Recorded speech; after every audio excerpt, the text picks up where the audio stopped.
அனைவருக்கும் வணக்கம். ஞாபக சக்தியை அதிகரிக்க என்ன பண்ணணும் அப்படின்றத கமெண்ட்ஸில் நிறைய பேர் கேட்டிருக்கிறீங்க.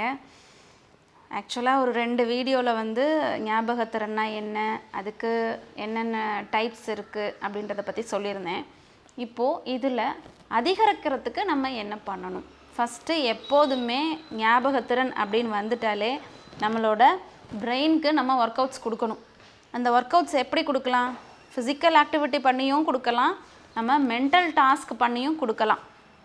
உடற்பயிற்சி நம்ம செய்யும்போது ஆட்டோமேட்டிக்காக நம்மளோட ஞாபகத்திறன் அதிகரிக்கும். ஒரு நாளைக்கு 10,000 அடியை தாண்டி நம்ம நடக்கும்போது ஆட்டோமேட்டிக்காகவே ஞாபகத்திறன் அதிகரிக்குது அப்படின்றத கண்டுபிடிச்சிருக்காங்க. ஸோ உடற்பயிற்சி நம்ம ஃபிசிக்கல் ஆக்டிவிட்டி நிறைய செய்யவே நமக்கு ஞாபகத்திறன் நல்லாவே டெவலப் ஆகும். அடுத்து உணவு, என்ன மாதிரியான உணவுகள் நம்ம எடுத்துக்கலாம் அப்படின்னு பார்த்தீங்கன்னா, விட்டமின் சி அதிகமாக உள்ள இயற்கை உணவுகளை எடுத்துக்கணும். செயற்கை உணவுகள்னால ஞாபக சக்தி அதிகரிக்கிறது இல்லை. இயற்கையான உணவுகளை சமைக்காமல் அப்படியே எடுத்துக்கும் போது தான் நமக்கு ஞாபகத்திறன் அதிகரிக்குதுன்றதை கண்டுபிடிச்சிருக்காங்க. விட்டமின் சி எதில் அதிகமாக இருக்குது அப்படின்னு பார்த்தீங்கன்னா, புளிப்பு சுவை உள்ள உணவுகள், நெல்லிக்காய், சாத்துக்குடி, ஆரஞ்சு, எலுமிச்சம்பழம், இந்த மாதிரி நிறைய புளிப்பு சுவை உள்ள பழங்களில் விட்டமின் சி இருக்குது. இந்த விட்டமின் சி வந்து நமக்கு நோய் எதிர்ப்பு சக்தியும் அதிகரிக்குது, ஞாபகத்திறனையும் அதிகரிக்கிறது. ஏன்னா இது ஒரு ஆன்டி ஆக்சிடென்ட். ஸோ அது அதிகமாக உள்ள உணவுகளை டெய்லி எடுத்துக்கிறதுக்கு பாருங்கள். அதுக்கப்புறம் வாதுமை கொட்டைகள், முளைக்கட்டிய தானியங்கள், கீரைகள் இதெல்லாம் எடுத்துக்கும் போது ஞாபகத்திறன் அதிகரிக்கும். நம்ம ஊரில் வல்லாரை கீரை அதெல்லாம் சொல்லுவாங்க பார்த்தீங்களா? ஸோ இந்த மாதிரி மூலிகை தன்மை உள்ள கீரைகளை எடுத்துக்கும் போதும் ஞாபகத்திறன் அதிகரிக்கும். அடுத்தது 3வது விஷயம், ரொம்ப முக்கியமான விஷயம் என்னென்னா, நம்ம என்ன வேலை செய்கிறோமோ அதை கவனித்து செய்யணும். பல வேலைகளை மனசுக்குள்ளே வச்சுட்டு ஒரு இதில் கவனமே இல்லாமல் செய்யக்கூடாது. நீங்கள் ஒரு வேலை செய்கிறீங்கன்னா அந்த ஒரு வேலையில் மட்டும்தான் உங்கள் ஃபோக்கஸ் இருக்கணும். கான்சன்ட்ரேஷன், ஃபோக்கஸ் எப்படி வேணாலும் வச்சுக்கலாம். இப்போ காலையில் எந்திரிச்சு நீங்கள் ப்ரஷ் பண்ணுறீங்க அப்படின்னாலே அந்த ப்ரஷ் பண்ணுறதுல தான் உங்களோட கவனம் இருக்கணும். நீங்கள் ப்ரஷ் பண்ணிக்கிட்டே இதை மெக்கானிக்கலாக பண்ணிவிட்டு வேறு எதையாவது யோசிச்சுக்கிட்டே இருக்கக்கூடாது. ப்ரஷ் பண்ணுறேன், என் கை அசைவு இந்த மாதிரி இருக்குது, வாயில் இந்த மாதிரி நுர வருது, இதெல்லாமே நீங்கள் கவனிக்கணும். உங்கள் உடலில் நடக்கிற மாற்றங்களையும் நீங்கள் கவனிக்கணும். அடுத்தது, இப்போ சாப்பிட்றீங்க அப்படின்னா ஃபோனை நோண்டிட்டு சாப்பிடக்கூடாது, டிவி பார்த்துட்டு சாப்பிடக்கூடாது. சாப்பாட்டில் கவனம் வைக்கணும்.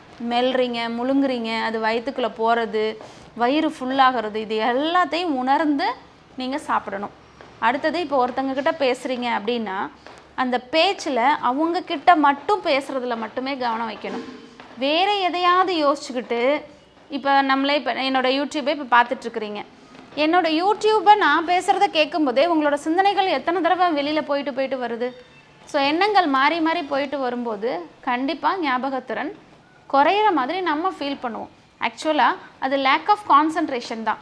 அதனால தான் ஒரு சிலர் பார்த்திங்கன்னா கீயை கையில் எடுத்துகிட்டு போயிருப்பாங்க, வச்சுருப்பாங்க ஒரு இடத்துல, அவங்க தான் வச்சுருப்பாங்க, ஆனால் எங்கே வச்சோன்னு தெரியாது. ஏன்னா அந்த கீயை கையில் எடுத்துகிட்டு போனது நம்ம வைக்கிறது நம்ம கவனத்தில் இருக்காது, அதனால அதை நம்ம மறந்துட்ட மாதிரி நினச்சிப்போம்.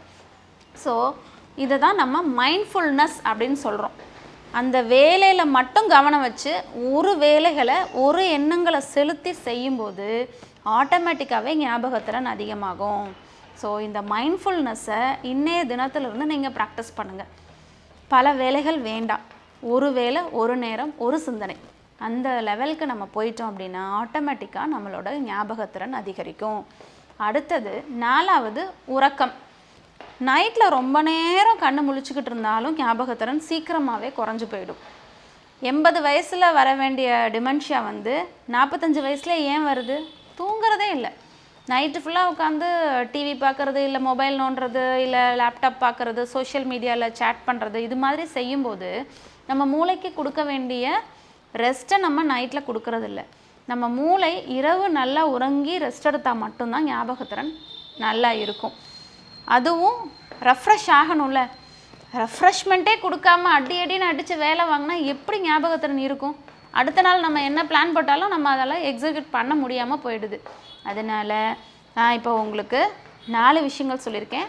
ஃபஸ்ட்டு உடற்பயிற்சி, அடுத்தது விட்டமின் சி ரிச் ஃபுட்டு சாப்பிட சொல்லியிருக்கேன், 3வது மைண்ட்ஃபுல்னஸோட 4 வாழ சொல்லியிருக்கேன். மைண்ட்ஃபுல்னஸ் ரொம்ப ரொம்ப முக்கியம். ஒவ்வொரு செயலை செய்யும்போதும் மைண்ட்ஃபுல்னஸோடு செய்யணும். 4வது உறக்கம், இரவு உறக்கம் ரொம்ப ரொம்ப முக்கியம். பகல் உறக்கமும் இரவு உறக்கமும் சமம் அல்ல. இரவில் 10:30 மணிக்கு மேலே கண்டிப்பாக படுத்துருக்கணும். 10:30 மணி உங்களோட லாஸ்ட்டு. அந்த 10:30க்கு அப்புறம் முழிக்கக்கூடாது. அதே மாதிரி காலையில் 6 மணிக்கு அப்புறம் தூங்கக்கூடாது. ஸோ இன்பிட்வீன் நீங்கள் எப்போ வேணாலும் எந்திரிச்சிருக்கலாம். ஸோ ஒரு 7 மணி நேரம் உறக்கம் இல்லை 6 மணி நேரம் உறக்கம், அது உங்களோட பாடி கண்டிஷனை பொறுத்தது. அது உங்களுக்கே தெரியும். ஒரு தடவை நம்ம வந்து கம்மியாக தூங்கினோம்னா அடுத்த நாள் ஒரு மாதிரி சோர்வாக இருந்துச்சுன்னா உங்களுக்கு உறக்கம் பத்தலைன்னு நீங்களே புரிஞ்சுட்டு அடுத்த நாள் கொஞ்சம் எக்ஸ்ட்ரா தூங்கிடணும். ஸோ இரவு உறக்கம் ரொம்ப ரொம்ப முக்கியம். இது நாளையும் ப்ராக்டிஸ் பண்ணி பாருங்கள். கண்டிப்பாக உங்களோட ஞாபகத்திறன் நல்லா இருக்கும்.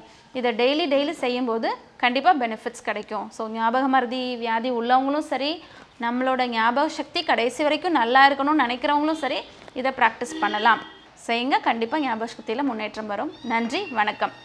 மூளை நரம்பியல் குறித்து மருத்துவர் வேணி அவர்கள் எழுதிய தலைவலியே உன் முகவரி என்ன மற்றும் மூளை எனும் மூலவர் பக்கவாதத்தையும் வெல்லலாம் என்ற 2 புத்தகத்தின் வழியாக விரிவாக தெரிந்து கொள்ளலாம்.